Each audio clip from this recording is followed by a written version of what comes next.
Contra is one of Konami's most successful franchises. While the NES version is considered one of the best action games of all time, the adaptation required several changes from the original hardware. I'll be comparing the arcade and NES versions side by side to see what was changed, what was cut, and what was added exclusively for the home console.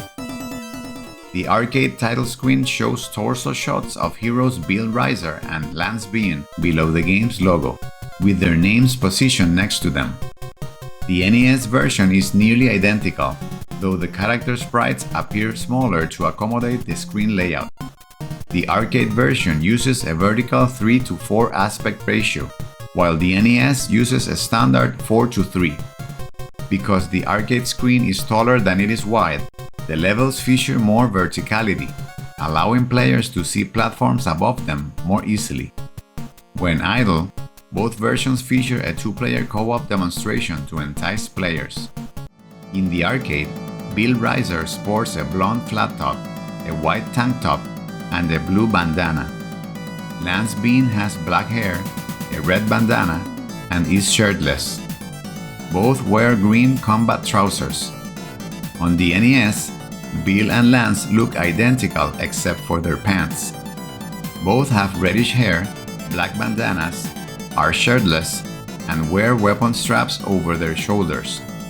Despite the drop in sprite detail, the duo moves and behaves the same in both versions. They can aim in 8 directions while standing, running, or jumping. Speaking of jumps, their abilities are insane. If they're about 6 feet 3 inches tall, that means they're leaping at least 13 feet into the air. In the arcade, they perform double forward somersaults every time they jump. On the NES, they pull off triple perfectly timed flips, all while firing massive weapons. It's such an absurd feat that their guns disappear while they're airborne. Both versions allow you to shoot while crouching or drop to lower platforms by pressing down and jump. In the first level, you can submerge yourself to avoid fire. In the arcade, you automatically pop back up after a few seconds, but on the NES, you can stay underwater as long as you hold down. Both games offer simultaneous co-op. However, the NES lacks drop-in multiplayer. You must select the 2-player mode at the title screen. A key difference is life stealing. On the NES, if player 2 runs out of lives, they can borrow one from player 1 by pressing the A button. In the arcade, there's no such charity. You gotta pay to play. In the arcade, you can start a solo run as Lance by using the second controller. On the NES, player 1 must be active for player 2 to join, making a solo Lance run impossible without Bill present. If Bill runs out of lives, however, Lance may continue on his own. When you destroy a flying capsule or a pillbox sensor, power-ups are released. In the arcade, these items spin as they fall. On the NES, they remain upright. The NES includes the arcade's items but adds the Mega Shell, a smart bomb that clears the entire screen. In the arcade, the barrier power-up summons small drones that surround and protect the player, slowly disappearing one by one until they're all gone. On the NES, the character simply flashes for a few seconds until the protection expires. Most power-ups appear as falcon-shaped letter icons, but in the arcade, the machine gun and laser appear as full weapon sprites. Arcade weapons have unique visual designs, while on the NES they all look identical. Functionally, though, they behave the same. In the arcade, the hero's running animation changes depending on the equipped weapon. When you lose all lives in the arcade, a large 10-second timer appears, forcing a quick decision. The NES only allows continues from the Game Over screen, but gives you infinite time to decide. The arcade displays scores for both players and the high score at the top of the screen. The NES removes the on-screen score entirely, showing it only between levels and on the Game Over screen. remaining lives are represented by medals instead of digits. Contra's soundtrack is timeless, and the NES adaptation does the source material justice. Some say it sounds even better than the arcade. Check out some examples.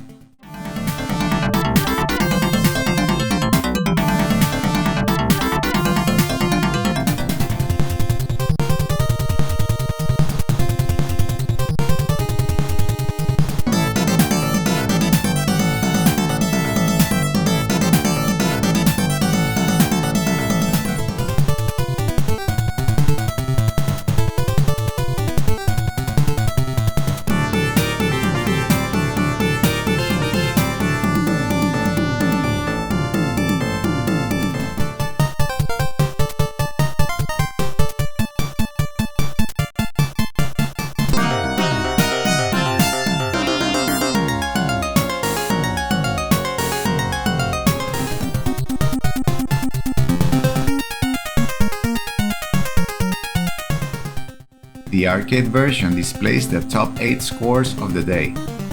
The NES doesn't have a rankings feature showing the top scores of the day, so it's missing this cool music from the arcade.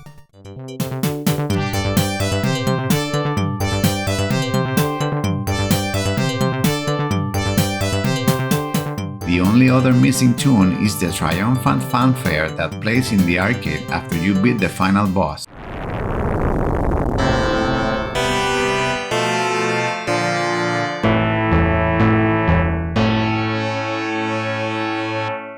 Curiously, the classic jingle that plays after you beat each level on the NES version only plays once in the arcade, after the second stage.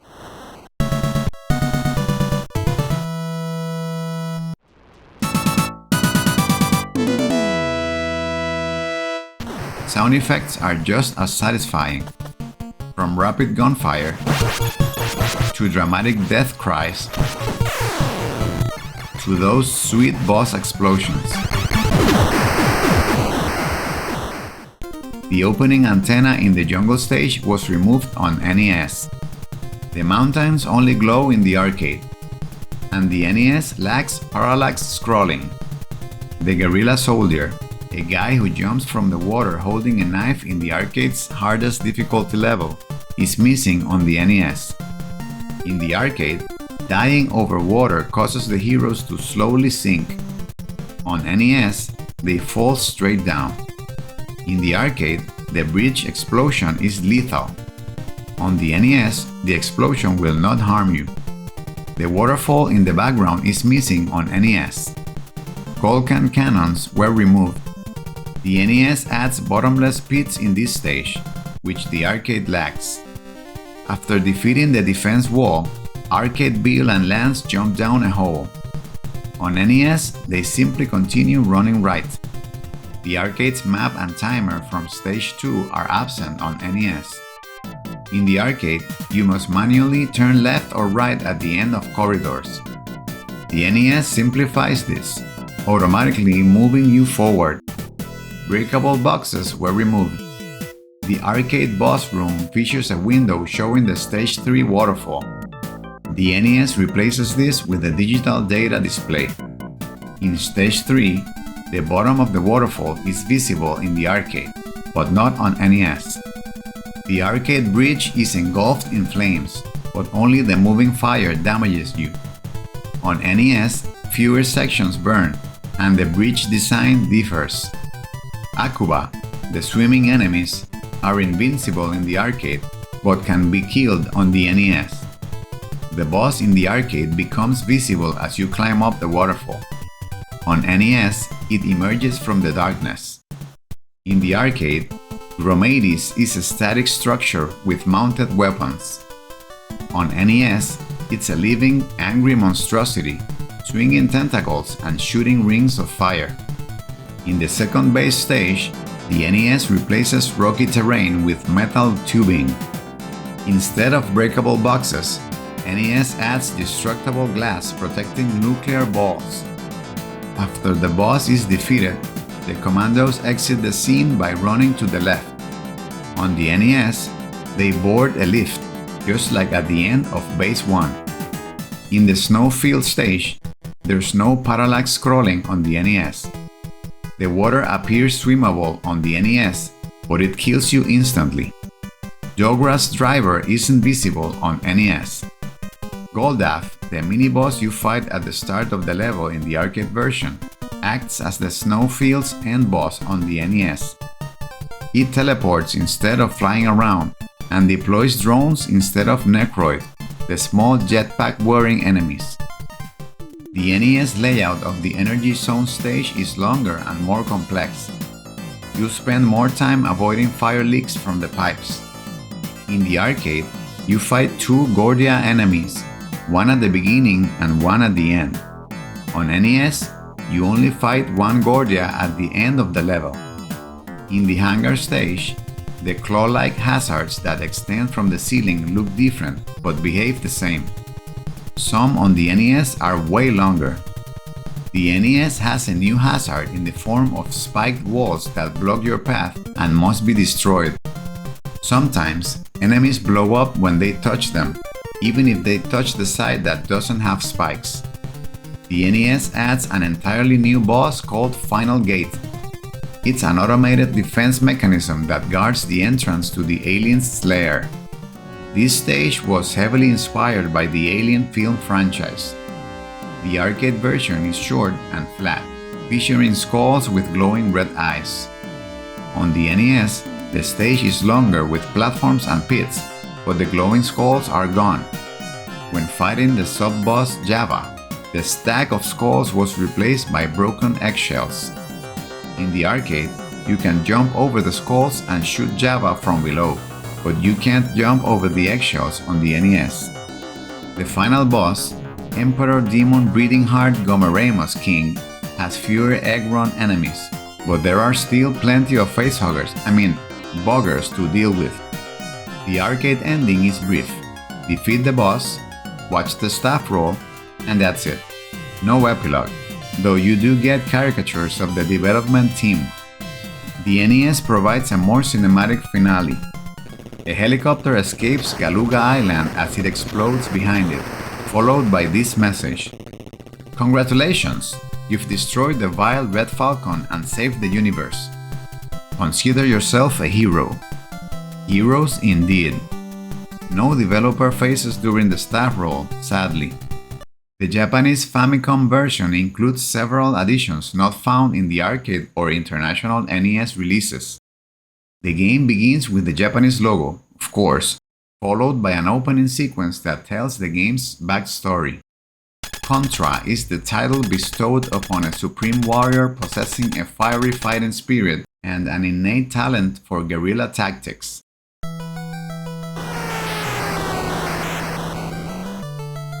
2631 AD, a mysterious meteorite crashed into the Galuga archipelago off the coast of New Zealand.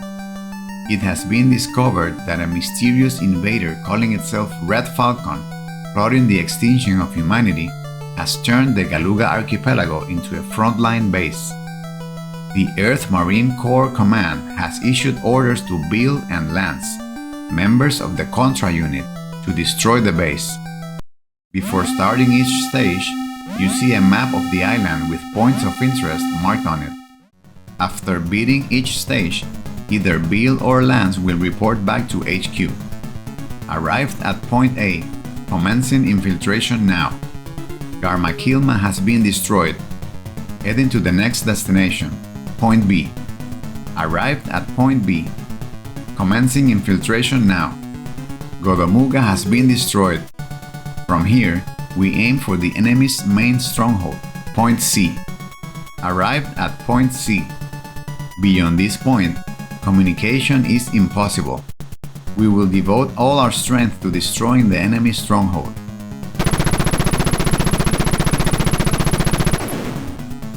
The base's internal defense system has been activated.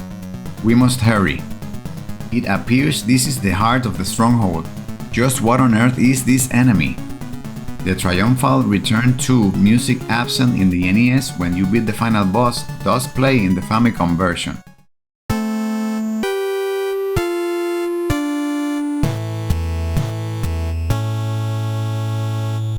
This version also includes an extra scene at the end, showing your characters running toward the helicopter they arrived on the island in and boarding it the only way badasses know how, by somersaulting onto it. If you press and hold start and select during the island explosion animation, you'll see an ominous secret message from Red Falcon. You foolish Earthlings! Do you really think this annihilated Red Falcon? We have lost our frontline base on Earth, but our next move has already been made. Our Red Falcon is forever immortal. Other additions and changes include palm trees in level 1 that move with the wind and a slightly different rock formation. In level 3, the water looks a bit better. In the snowfield stage, snow falls in the foreground, adding an extra layer of difficulty, as enemy bullets can blend in with the snow. Trees also sway in the wind. In the last stage, the floor moves in a very disturbing way, with pulsations that become faster as you approach the final boss. It looks both gross and awesome.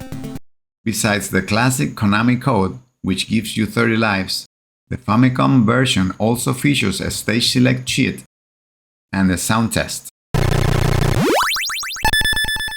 The European version of Contra doesn't include any of the additions from the Japanese release.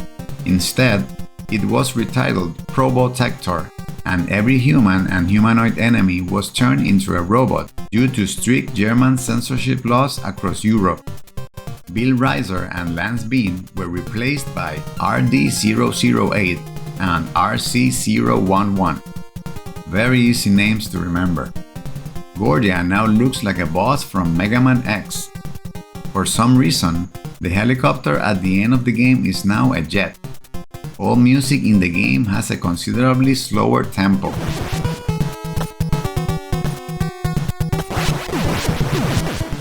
I hope you enjoyed the video.